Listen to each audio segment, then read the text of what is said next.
السلام علیکم، welcome to my channel sad novels point. حاصل وفا تم ہو دوسری قسط۔ فاطمہ بیگم لاؤنج میں بیٹھی ٹی وی دیکھ رہی تھیں جب حسن ان کے پاس ہی آ کر بیٹھ گیا۔ فاطمہ بیگم نے ٹی وی کا والیوم کم کر دیا اور حسن کی طرف رخ پھیر لیا۔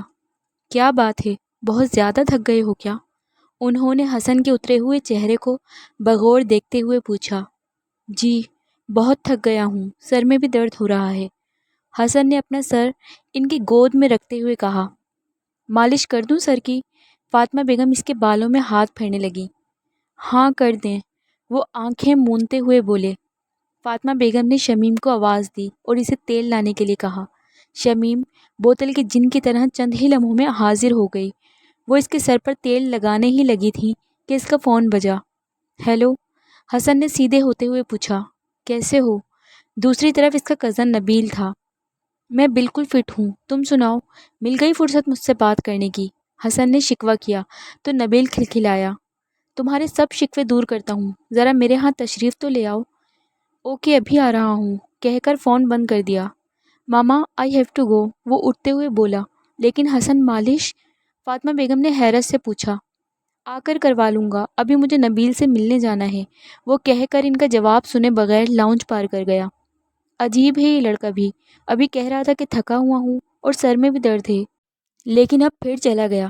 فاطمہ بیگم بڑبڑاتے ہوئے دوبارہ ٹی وی کی طرف متوجہ ہو گئی تھیں جہاں کوئی پرانی مووی چل رہی تھی۔ اگلے آدھے گھنٹے میں وہ نبیل کے پاس تھا، وہ اپنے کلینک پر ہی موجود تھا۔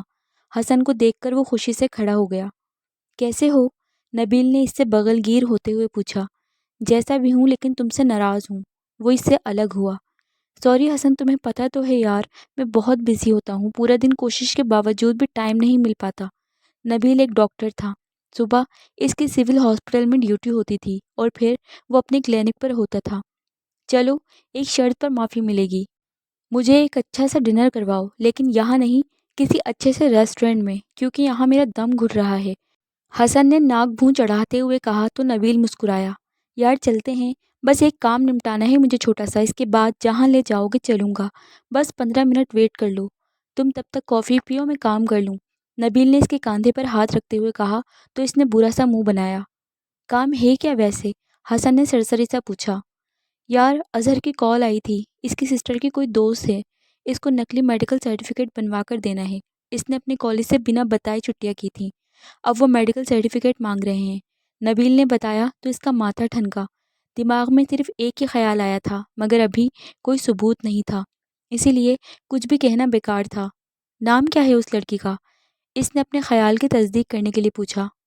نام تو نہیں بتایا، بس اتنا ہی بتایا تھا اظہر نے کہ ان کو میڈیکل سرٹیفکیٹ چاہیے، اب باقی ساری تفصیل تو وہ محترمہ خود ہی بتائیں گی آ کر۔ نبیل نے کہنے کے بعد گھنٹی بجائی تو پیون آ گیا، اس کو ایک کافی کا آرڈر دے کر وہ پھر اس کی طرف متوجہ ہوا۔ ویسے تم لڑکیوں میں کب سے انٹرسٹڈ ہونے لگ گئے ہو؟ نبیل نے اس کو چھیڑا۔ فضول باتیں مت کرو، میں ویٹنگ روم میں انتظار کر رہا ہوں، جلدی آؤ، وہ کہہ کر باہر نکل گیا تو نبیل مسکراتے ہوئے چیئر پر بیٹھ گیا۔ حسن کو وہاں بیٹھے تقریباً 25 منٹ ہو گئے تھے مگر نبیل کا دور دور تک کوئی نام و نشان نہیں تھا۔ اس نے ایک کے بجائے 2 کپ کافی پی لی مگر نبیل نہ آیا۔ اب تو برداشت بھی ختم ہو چکی تھی، وہ غصے سے اس کی ٹھکائی کرنے کے ارادے سے نبیل کے کمرے کی طرف آیا تھا مگر وہاں بیٹھی حجاب، فلک اور عائرہ کو دیکھ کر اس کو وہیں رک جانا پڑا۔ اس کا خیال حقیقت کا روپ دھار چکا تھا، مطلب عائرہ واقعی اپنے جھوٹ کو سچ ثابت کرنے والی تھی۔ وہ لڑکی اس کی سوچ سے بھی زیادہ تیز نکلی تھی۔ وہ وہیں دروازے کی اوٹ میں ہو گیا۔ نبیل اس لڑکی سے سوال کر رہا تھا، وہ سننے لگا۔ کیا کرتی ہیں آپ؟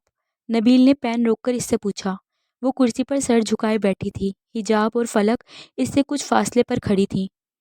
بی ایس سی کر رہی ہوں، وہ مختصر سا بولی۔ نام کیا ہے آپ کا؟ نبیل نے اس سے دوسرا سوال کیا تھا۔ عائرہ ملک۔ کون سے کالج میں پڑھتی ہیں؟ پنجاب کالج میں، وہ ابھی سر جھکائے بیٹھی تھی۔ اچھا تو آپ نے چھٹیاں کیوں کی تھیں؟ نبیل نے پین کو منہ میں دبایا تھا۔ میرے کزن کا برتھ ڈے تھا اس لیے کی تھیں، عائرہ نے سچ بتایا تو حجاب نے اپنا سر پیٹ لیا، وہ حد سے زیادہ بیوقوف تھی۔ نبیل کے چہرے پر مسکراہٹ آ گئی جبکہ حسن نے غصے سے اپنی مٹھیاں بھینج لیں۔ گڈ۔ حسن کے لہجے میں اس کے لیے ستائش تھی، اس کا انداز اسے پسند آیا تھا۔ کچھ دیر بعد وہ لوگ چلی گئیں تو حسن اندر آ گیا۔ غصے کے مارے اس کا چہرہ انار بنا ہوا تھا۔ شرم تو آتی نہیں تمہیں؟ آدھا گھنٹہ ہو گیا ہے مجھے انتظار کرتے ہوئے۔ تم نے مجھے ویلا سمجھ رکھا ہے جو بلا کے بٹھا دیا تھا۔ حسن نے آتے ہی اس کی کلاس لی۔ نبیل مسکراتا رہا۔ اس سے پہلے کہ میں تمہارے سارے دانت توڑ دوں ان کو دکھانا بند کرو۔ اچھا سوری یار، کچھ زیادہ ہی دیر ہو گئی، چلو چلتے ہیں۔ نبیل نے فوراً اس کو ٹھنڈا کرنا چاہا۔ اس لڑکی کو میڈیکل سرٹیفکیٹ کیوں بنا کر دیا تم نے؟ اس کا بس نہیں چل رہا تھا آئرہ کے ساتھ ساتھ نبیل کا بھی گلا دبا دے۔ تم کیوں پوچھ رہے ہو؟ تم جانتے ہو اس کو؟ نبیل مشکوک ہوا۔ اس نے پانی گلاس میں ڈالا اور پینے لگا۔ بہت اچھے سے جانتا ہوں، اور نہ صرف جانتا ہوں بلکہ میڈیکل سرٹیفکیٹ بھی میں نے ہی مانگا تھا۔ حسن کے انکشاف پر نبیل کو اچھو لگ گیا۔ کھانس کر وہ آدھا ہو گیا تھا۔ جب کچھ حواس بحال ہوئے تو حسن کی طرف دیکھا جو ٹیک لگائے کھڑا سنجیدگی سے اس کو ہی دیکھ رہا تھا۔ تم سچ کہہ رہے ہو حسن؟ نبیل نے بے یقینی سے پوچھا۔ مجھے جھوٹ بولنے کی کیا ضرورت ہے؟ تم اچھی طرح جانتے ہو کہ میں پنجاب کالج میں آج کل ٹیچنگ کر رہا ہوں، اور یہ محترمہ بدقسمتی سے میری ہی اسٹوڈنٹ ہیں۔ حسن نے دانت پیستے ہوئے بتایا تو نبیل کا ہنس ہنس کر برا حال ہو گیا۔ دانت مت نکالو، وہ مزید بھڑک گیا۔ یار تو اور کیا کروں؟ اس انکشاف پر مجھے حیرانگی سے زیادہ ہنسی آ رہی ہے۔ بائی دا وے، تمہاری اسٹوڈنٹ تو چالاکی میں تم سے بھی کئی قدم آگے نکلی۔ وہ شرارتی ہوا۔ فضول مت بولا کرو، اور اس کی کلاس تو میں کل کالج میں لیتا ہوں۔ بڑی ہوشیار بنی پھرتی ہے، ساری ہوشیاری نکال کر رکھ دوں گا، پاگل بنا رہی ہے ہمیں۔ واہ حسن، بڑے جلدی ٹیچر والے روپ میں آ گئے ہو۔ نبیل کھلکھلا کر ہنس دیا۔ ویسے حسن، نہ جانے کیوں مجھے لگتا ہے کہ تمہیں آئرہ سے محبت ہو گئی ہے۔ صحیح کہہ رہا ہوں نا میں؟ نبیل نے آنکھ دباتے ہوئے کہا تو وہ اس کو گھورنے لگا۔ بکواس مت کرو، وہ اسے گھور کر بولا۔ اور تمہارا اگر مجھے ڈنر کروانے کا ارادہ ہے تو چلو، ورنہ میں گھر جا کر ہی کر لوں گا، 7:30 ہو رہے ہیں۔ سوری یار، دماغ سے نکل گیا، چلو چلتے ہیں، وہ سر پر ہاتھ مارتے ہوئے بولا۔ چلو، حسن نے گھورتے ہوئے کہا تو وہ گاڑی کی چابی اٹھا کر باہر نکل گیا۔ سر حسن ڈائس پر کھڑے لیکچر دے رہے تھے۔ تمام گرلز بڑے دھیان سے ان کا لیکچر سن رہی تھیں، جبکہ آئرہ کا دھیان صرف ان کے چہرے پر تھا، ان کی ایک ایک حرکت پر تھا۔ وہ ان کی ہر چیز کو حفظ کر رہی تھی۔ وہ کیا بول رہے تھے اسے نہیں معلوم تھا، وہ کیسے بول رہے تھے وہ بس یہ دیکھ رہی تھی۔ آج وہ ڈارک ریڈ شرٹ کے ساتھ بلو جینز پہنے ہوئے تھے۔ شرٹ کے بازو کوہنیوں سے ذرا نیچے تک فولڈ تھے۔ بلیک اسٹریپ والی رسٹ واچ جس کا سلور ڈائل تھا ان کی کلائی میں جگمگا رہی تھی۔ وہ کئی بار اس کی طرف دیکھ چکے تھے، اور اس سے آئرہ کو اندازہ ہو چکا تھا کہ ان کی آنکھوں کا رنگ گولڈن براؤن تھا۔ چہرے پر ہلکی ہلکی داڑھی تھی جو ان کی شخصیت کا سوبر اور ڈیسنٹ بنا رہی تھی۔ ان کے بال گھنے بلیک اور سلکی تھے۔ وہ 30 کے ہونے کے باوجود بھی 30 کے نہیں لگتے تھے۔ سنو، اس نے لیکچر نوٹ کرنے میں مگن فلک کو پکارا۔ آواز اتنی مدھم تھی کہ بمشکل فلک کو سنائی دی۔ ہاں بولو، فلک نے نومیریکل نوٹ کرتے ہوئے اس سے سرسری سا پوچھا۔ سر کی شادی ہو گئی ہے کیا؟ وہ سر حسن کو ایک نظر دیکھتے ہوئے بولی تو فلک نے کام روک کر اس کی طرف دیکھا اور بولی، کیوں؟ اگر نہیں ہوئی تو تم نے کروانی ہے کیا؟ اس کے لہجے میں سنجیدگی تھی۔ ہاں بالکل کروا دوں گی، اگر سر حامی بھرے تو، آئرہ نے کچھ سوچتے ہوئے جواب دیا۔ اچھا، کس سے کرواؤ گی؟ فلک نے تمسخر سے پوچھا۔ وہ دونوں سرگوشی میں ہی باتیں کر رہی تھی۔ فلک سے، آئرہ نے مسکراہٹ دباتے ہوئے کہا تو فلک چیخ پڑی۔ آئرہ کی بچی، تم کتنی بدتمیز ہو، ذرا شرم نہیں آتی، کچھ بھی بک دیتی ہو۔ فلک نے کھینچ کر رجسٹر اس کے کاندھے پر دے مارا۔ اس کی آواز اتنی اونچی تھی کہ پوری کلاس متوجہ ہو گئی۔ سر حسن بھی رک کر ان دونوں کو دیکھنے لگے۔ تبھی فلک کو اپنی غلطی کا احساس ہوا۔ آپ دونوں کھڑی ہو جائیں اور باہر جائیں، ان کی کڑک آواز پوری کلاس میں گونجی۔ وہ دونوں فوراً کھڑی ہو گئیں۔ سوری سر، فلک نے شرمندگی سے سر جھکاتے ہوئے کہا تو وہ مزید بھڑک اٹھے۔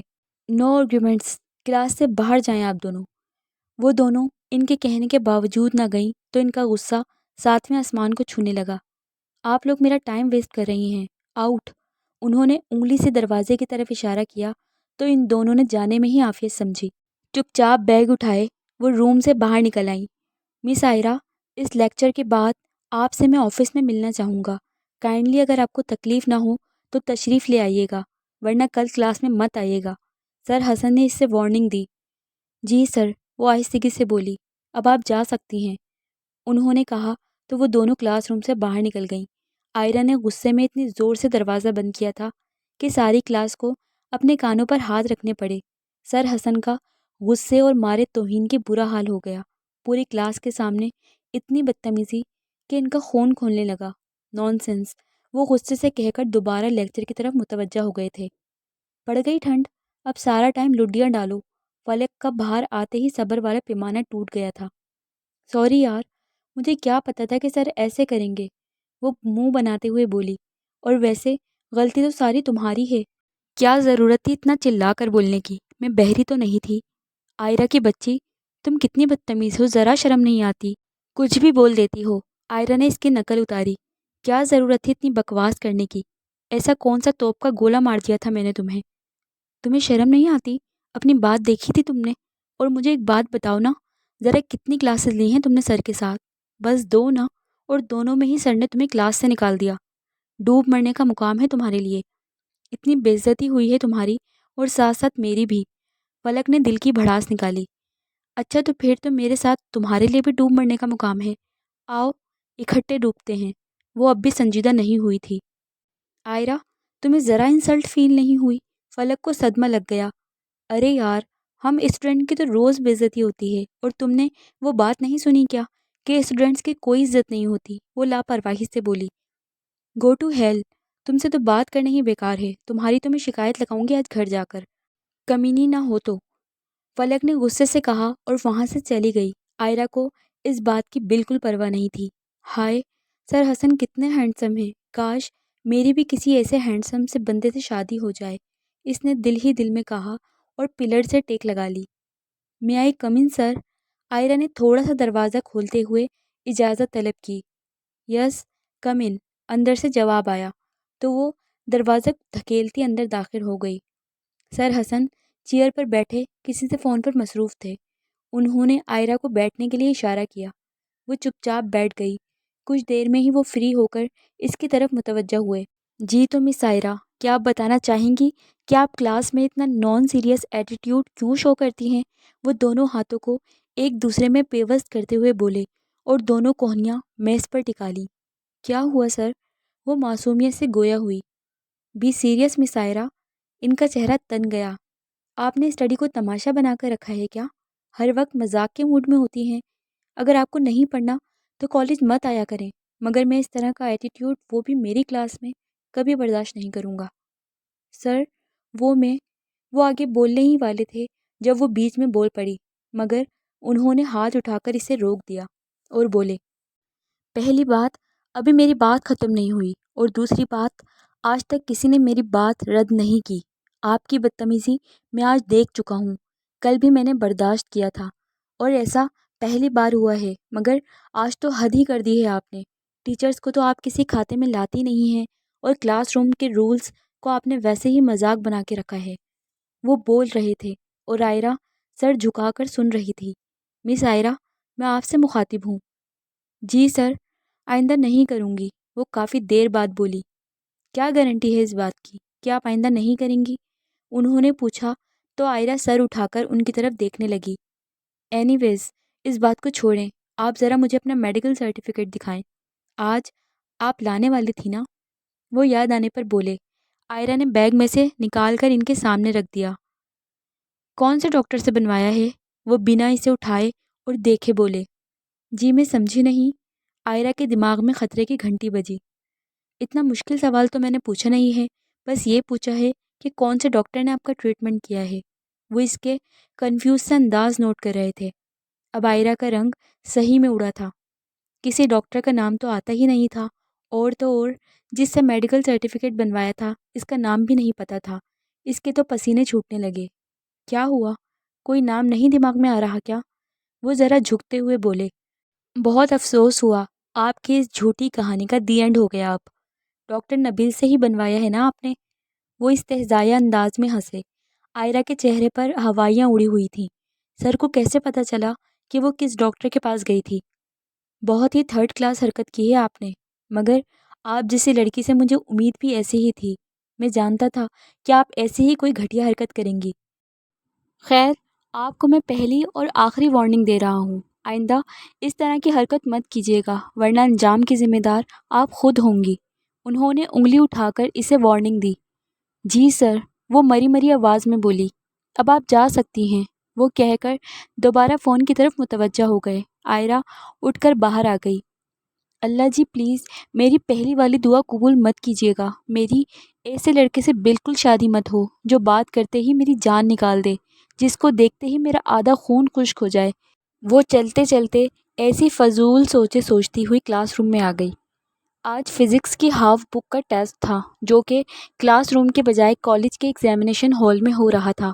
ایگزامینیشن ہال میں مکمل سکوت چھایا ہوا تھا۔ اگر سوئی بھی گرتی تو شاید اس کی بھی آواز آنی تھی۔ 3-4 ٹیچرز ادھر سے ادھر گھوم رہے تھے۔ عمر کے لحاظ سے وہ سبھی 40 سے اوپر کے تھے۔ پیپر تقسیم ہو چکا تھا۔ ساری لڑکیاں اپنے اپنے پیپر پر جھکی ہوئی تھیں۔ جن کو آتا تھا وہ تو دھڑا دھڑ صفحات نیلے کرنے میں مصروف تھیں، اور جن لڑکیوں کو نہیں آتا تھا وہ بھی فی الوقت اپنے پیپر پر ہی نظریں مرکوز کیے ہوئے تھیں۔ دیوار کے ساتھ والی فرسٹ رو میں 8ویں نمبر پر بیٹھی فلک نے کوئی چوتھی بار اپنے آگے بیٹھی عائرہ کو پکارا تھا، مگر وہ تھی کہ اس کی بات سن ہی نہیں رہی تھی۔ فلک کو غصہ آ گیا۔ اس نے ایک زوردار چٹکی عائرہ کو کاٹی تو وہ بلبلا اٹھی۔ فوراً پیچھے مڑ کر دیکھا۔ کیا تکلیف ہے تمہیں؟ اس نے کھا جانے والی نظروں سے فلک کو دیکھتے ہوئے پوچھا۔ مجھے بھی پیپر دکھاؤ، وہ مظلوم سی شکل بناتے ہوئے بولی تو عائرہ کا دل چاہا کوئی چیز اٹھا کر اس کے سر پر دے مارے۔ کہا تھا نا کل کہ پڑھ لو، مگر تم نے میری بات نہیں مانی، اب بیٹھی رہو ایسے ہی۔ عائرہ نے صاف انکار کر دیا اور دوبارہ لکھنے لگی۔ میں کیا لکھوں گی اگر تم نہیں بتاؤ گی مجھے تو؟ فلک کو رونے آنے لگا۔ عائرہ سے ایسی طوطا چشمے کی اسے بالکل امید نہیں تھی۔ وہ دونوں سرگوشیوں میں لگی ہوئی تھیں۔ کل جو فلم دیکھی تھی نا، اس کی سٹوری لکھ دو اور پیپر کے آخر میں ایگزامینر کو اس کی بیوی بچوں کا واسطہ دے دینا، شاید ترس کھا لے۔ عائرہ نے پیچھے دیکھے بنا جواب دیا۔ ایک نگران ٹیچر ان کی رو میں ٹہلنے لگا تو وہ دونوں چپ ہو گئیں۔ کچھ ہی دیر میں وہ چلا گیا تو فلک نے ہمت کر کے پھر اسے پکارا۔ عائرہ میں فیل ہو جاؤں گی، پلیز 2-3 سوال دکھا دو، وہ ذرا آگے کو جھکتے ہوئے بولی۔ بتاؤ کون سا کرنا ہے اور کون سا کر لیا ہے، پیپر دکھاؤ ذرا اپنا۔ عائرہ کو بالآخر رحم آ ہی گیا تھا۔ پیچھے مڑ کر بولی۔ فلک فوراً اس کو اپنا پیپر کھول کر دکھانے لگی۔ فلک نے بمشکل 3-4 سوال ہی لکھے تھے، وہ بھی پتہ نہیں صحیح تھے یا غلط۔ عائرہ کے پاس ان کو پڑھنے کا فی الحال وقت نہیں تھا۔ اس سے پہلے کہ وہ اپنا پیپر کھول کر اس کو دکھاتی، کسی نے اس کے ہاتھ سے پیپر چھین لیا۔ عائرہ کی جان حلق میں آ گئی۔ اس نے فوراً پیپر چھیننے والے کو دیکھا۔ وہ سر حسن تھے، قہر برساتی نظروں سے اس کو دیکھ رہے تھے۔ سر وہ میں اس کے پاس صفائی دینے کے لیے الفاظ ختم ہو گئے تھے۔ سمجھ میں نہیں آ رہا تھا کہ کیا بولتی۔ آپ تشریف لے جائیں پلیز، آپ کا پیپر ہو چکا ہے، انہوں نے باہر کی طرف اشارہ کرتے ہوئے کہا۔ ساری لڑکیاں اس کی طرف ہی دیکھ رہی تھیں۔ ہال میں سناٹا چھایا ہوا تھا۔ عائرہ کھڑی ہو گئی۔ تمام نگران ٹیچر بھی خاموشی سے یہ کارروائی دیکھ رہے تھے۔ میرا پیپر واپس کر دیں پلیز، میں اب نہیں بولوں گی، اس نے چہرے پر آئے پسینے کو ہاتھ کی مدد سے صاف کرتے ہوئے کہا تو وہ بھڑک اٹھے۔ آپ کو سمجھ میں نہیں آیا میں نے کیا کہا ہے؟ لیو دی ہال پلیز، وہ کہہ کر جانے لگے تو عائرہ کا رنگ اڑ گیا۔ آپ میرا پیپر واپس کریں، میں نہیں جاؤں گی، اس نے بدتمیزی سے کہا تو وہ رک گئے۔ ان کی نظریں عائرہ کو اپنے اندر چبھتی ہوئی محسوس ہوئیں۔ پیپر آپ کو کسی صورت واپس نہیں ملنے والا، اس لیے بہتر یہی ہے کہ آپ باہر چلی جائیں۔ ان کی زبان کے ساتھ ساتھ آنکھیں بھی شعلے اگل رہی تھیں۔ عائرہ کا پارا ہائی ہو گیا۔ آپ کون ہوتے ہیں میرا پیپر لینے والے؟ واپس دیں مجھے۔ اس نے آگے بڑھ کر پیپر کھینچنا چاہا تو وہ ہاتھ پرے لے گئے۔ ان کی برداشت جواب دے گئی تھی۔ اتنی بدتمیزی، وہ بھی سب کے سامنے۔ ان کا خون کھول اٹھا تھا۔ گیٹ آؤٹ، وہ زور سے چلائے تھے۔ میں اپنے پاپا کو بتاؤں گی جا کر، اس نے دھمکی دی۔ شوق سے بتائیے گا، ان پر دھمکی کا ذرہ برابر بھی اثر نہیں ہوا تھا۔ آپ شاید میرے پاپا کو جانتے نہیں ہیں، عائرہ نے ان کو ڈرانا چاہا۔ آپ کے پاپا پرائم منسٹر ہیں یا president, I don't care, I will not return your paper, you may go now. انہوں نے اس کا پیپر ایک نگران ٹیچر کو پکڑا دیا۔ عائرہ نے صدمے سے اپنے سے دور جاتے پیپر کو دیکھا۔ آپ بہت پچھتائیں گے اپنی اس حرکت پر، وہ انہیں انگلی اٹھا کر وارن کرتی ہال سے نکل گئی تو وہ غصے سے ٹیبل کی طرف بڑھے جہاں اس کا پیپر پڑا ہوا تھا۔ انہوں نے پھاڑ کر اس کے کئی ٹکڑے کر ڈالے اور ڈسٹ بن میں ڈال دیا۔ فلک حق تک بیٹھی رہ گئی۔ لڑکیاں ایک بار پھر اپنے پیپرز کی طرف متوجہ ہو چکی تھیں۔ وہ ایک وادی کا منظر تھا۔ ہر طرف اونچے پہاڑ کھڑے تھے۔ پہاڑوں کے درمیان وہ کوئی بہت خوبصورت جھیل تھی جس میں سفید رنگ کی بطخیں تیر رہی تھیں۔ ان کا رنگ اس قدر سفید تھا کہ وہ بالکل روئی کی طرح لگ رہی تھیں۔ آسمان پر چھوٹی چھوٹی بدلیوں کے ٹکڑے آپس میں کھیلیاں کر رہے تھے۔ ٹھنڈی ٹھنڈی ہوا چل رہی تھی۔ موسم بہت خوشگوار تھا۔ دونوں ایک پتھر پر بیٹھے ہوئے تھے۔ آئرہ نے اپنے ساتھ بیٹھے شخص کو دیکھا۔ وہ سر حسن تھے، جنہوں نے سفید رنگ کی شلوار قمیض پہن رکھی تھی، بالکل ویسے ہی جیسے انہوں نے اس دن پہنی ہوئی تھی جب آئرہ نے ان کو پہلی بار دیکھا تھا۔ خود آئرہ بھی سفید فراک پہنے ہوئے تھی جو اس کے پیروں کو چھو رہی تھی۔ وہ دونوں بالکل خاموش بیٹھے ہوئے تھے۔ آئرہ کو ان کی چپ بہت پریشان کر رہی تھی۔ تبھی اس نے دھیرے سے ان کو پکارا، آپ ناراض ہیں مجھ سے؟ وہ ان کی طرف دیکھنے لگی مگر وہ اس کی طرف متوجہ نہیں تھے۔ ان کا دھیان تو ان بطخوں کی طرف تھا جو جھیل کے پانی میں بڑے مزے سے تیر رہی تھیں۔ وہ بڑے غور سے ان کو دیکھ رہے تھے۔ آپ کو بطخیں بہت اچھی لگتی ہیں کیا؟ انہیں خاموش پا کر وہ دوبارہ استفسار کرنے لگی۔ ہاں، مجھے بہت پسند ہیں۔ کوئی خاص وجہ ہے؟ آئرہ نے ان کی محویت کو نوٹ کرتے ہوئے پوچھا۔ مجھے ہر سفید چیز اچھی لگتی ہے۔ انہوں نے ایک پتھر اٹھا کر جھیل میں پھینک دیا۔ جھیل کے پانی میں ارتعاش برپا ہوا۔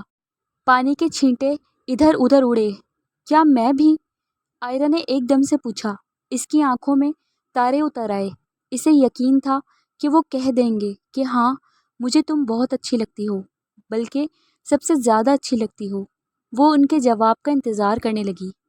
نہیں، تمہارے سوا ہر چیز پسند ہے، انہوں نے بڑے آرام سے کہا۔ آئرہ کی آنکھوں میں موجود تارے ٹوٹ گئے۔ ان کی چبھن سے اس کی آنکھوں میں پانی بھر آیا۔ وہ دکھ سے انہیں دیکھنے لگی۔ پھر اچانک وہ سب منظر غائب ہو گیا۔ سر حسن کہیں چلے گئے۔ وہ جھیل بھی غائب ہو گئی۔ بطخیں بھی نہ جانے کہاں چلی گئیں۔ پہاڑ، بادل، سب کچھ غائب ہو گیا۔ وہ بالکل اکیلی رہ گئی اور اس وقت وہ ایک صحرا میں بیٹھی تھی۔ خوشگوار موسم کی جگہ آگ اگلتے سورج نے لے لی۔ دور دور تک کوئی ذی روح نہیں تھا۔ آئرہ اس وقت سیاہ رنگ کی فراک میں ملبوس تھی۔ اس کے بال کھلے ہوئے تھے اور پسینے کی وجہ سے گردن سے چپک رہے تھے۔ تبھی اسے 3 بھیڑیے اپنی طرف آتے دکھائی دیے۔ آئرہ کا رنگ اڑ گیا۔ اس نے مدد کے لیے کسی کو پکارنا چاہا مگر آواز گلے میں ہی پھنس گئی۔ وہ بھیڑیے ہر گزرتے لمحے کے ساتھ قریب آ رہے تھے۔ آئرہ کی جان نکلنے لگی۔ وہ بھاگنا چاہتی تھی، چلانا چاہتی تھی، مگر نہ تو وہ بھاگ سکتی تھی نہ چلا سکتی تھی۔ بے بسی کی انتہا تھی۔ موت ہر لمحہ قریب آ رہی تھی۔ اس نے سر حسن کو دیکھا۔ وہ کچھ دور کھڑے یہ سارا تماشا دیکھ رہے تھے۔ آئرہ حیران ہوئی۔ ابھی کچھ دیر پہلے تو وہاں کوئی بھی نہیں تھا۔ اس نے مدد کے لیے ان کو پکارا، سر پلیز مجھے بچا لیں، وہ چیخ کر بولی، مگر وہ اپنی جگہ سے ہلے بھی نہیں۔ سر یہ مجھے مار دیں گے، پلیز مجھے بچا لیں، وہ ان کی منت کرنے لگی مگر وہ بے حس بنے کھڑے رہے۔ سر مجھے بچائیں، آئرہ رونے لگی۔ میں تم سے بہت نفرت کرتا ہوں آئرہ، اس لیے میں تمہیں کیسے بچا سکتا ہوں؟ تم مر جاؤ، تمہارا مرنا ہی بہتر ہے، تمہارے مرنے سے مجھے سکون مل جائے گا۔ وہ شفقت سے کہتے ہوئے وہاں سے اچانک غائب ہو گئے۔ آئرہ رونے اور چلانے لگی۔ نہ جانے کون سی قوت تھی جسے اسے وہاں باندھ رکھا تھا۔ وہ چاہ کر بھی اپنی جگہ سے نہیں ہل پا رہی تھی۔ تبھی وہ بھیڑیے اس کے قریب آ گئے۔ آئرہ ایک چیخ مار کر اٹھ بیٹھی۔ رات کا دوسرا پہر تھا جب اس کی آنکھ کھلی۔ کمرے میں مکمل اندھیرا چھایا ہوا تھا۔ آئرہ نے ہاتھ بڑھا کر کمرے کی لائٹ آن کی۔ سوئچ بورڈ بیڈ کے بالکل پاس تھا۔ آئرہ کو اے سی والے کمرے میں بھی پسینہ آیا ہوا تھا۔ دل کی دھڑکن بھی معمول سے تیز تھی۔ رات کو سوتے ہوئے وہ بہت بے چین تھی، اسی لیے نیند بھی لیٹ آئی اور اب پھر آنکھ کھل گئی تھی۔ اس نے سائڈ ٹیبل سے جگ اٹھا کر 2 گلاس پانی کے پی لیے مگر دل کو کسی صورت چین نہ ملا۔ اس نے گھٹنوں کے گرد ہاتھ باندھ لیے۔ یہ کیسا عجیب سا خواب تھا۔ اگر یہ حقیقت ہوتی تو اس سے آگے وہ سوچ بھی نہیں سکتی تھی۔ اور سر حسن کتنے شفاق انسان تھے۔ انہوں نے اس کی مدد کرنے سے بھی صاف انکار کر دیا تھا۔ مجھے سر حسن سے بدتمیزی نہیں کرنی چاہیے تھی، وہ اونچی آواز میں خود سے بولی۔ کیا سوچ رہے ہوں گے سر میرے بارے میں؟ ایک تو پہلے ہی ان کی نظروں میں میرا امیج خراب ہے، اور رہی صحیح کسر میں نے آج پوری کر دی ہے۔ وہ سمجھ گئی تھی کہ وہ کیوں بے چین ہے۔ وہ ایسی اسٹوڈنٹ تو بالکل بھی نہیں تھی، وہ تو سب ٹیچرز کی لاڈلی ہوا کرتی تھی، مگر سر حسن اس کے بارے میں کتنا غلط سوچتے تھے، آئرہ کے بارے میں ان پر کتنا غلط امپریشن پڑا تھا۔ کیا مجھے سر سے سوری بولنا چاہیے؟ اس نے دل میں سوچا۔ کالج میں ان کے دن ہی کتنے رہ گئے تھے، 1-2 ویک کے بعد ان کے ایگزامز شروع ہونے والے تھے، اور پھر نہ جانے وہ کہاں ہوگی اور سر کہاں ہوں گے۔ ہو سکتا ہے وہ کبھی سر سے مل ہی نہ پائے، لیکن وہ ان سب کے بارے میں اتنا کیوں سوچ رہی تھی؟ آخر سر حسن کی ناراضگی سے اسے کیوں اتنا فرق پڑ رہا تھا؟ وہ کیوں چاہتی تھی کہ سر حسن اس کے بارے میں اپنے خیالات بدل لیں؟ کافی دیر سوچنے کے بعد بھی اس کا جواب نہ ملا تو اس نے سر جھٹک کر ان سوچوں کو اپنے ذہن سے نکالنے کی کوشش کی۔ پھر کچھ سوچ کر سائڈ ٹیبل کے دراز سے ایک کارڈ نکالا اور اس پر سوری لکھا۔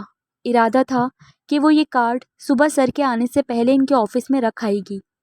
اسے کسی بھی حال میں سر حسن کے سامنے اپنی پوزیشن کلیئر کرنی تھی۔ وہ لائٹ آف کر کے سونے کے لیے لیٹ گئی، مگر نیند آنکھوں سے کوسوں دور تھی۔ نہ جانے کیوں اسے یقین ہو چلا تھا کہ اس کا خواب جلد یا بدیر سچ ہونے والا تھا، اور یہ سوچ ہی لرزا دینے والی تھی۔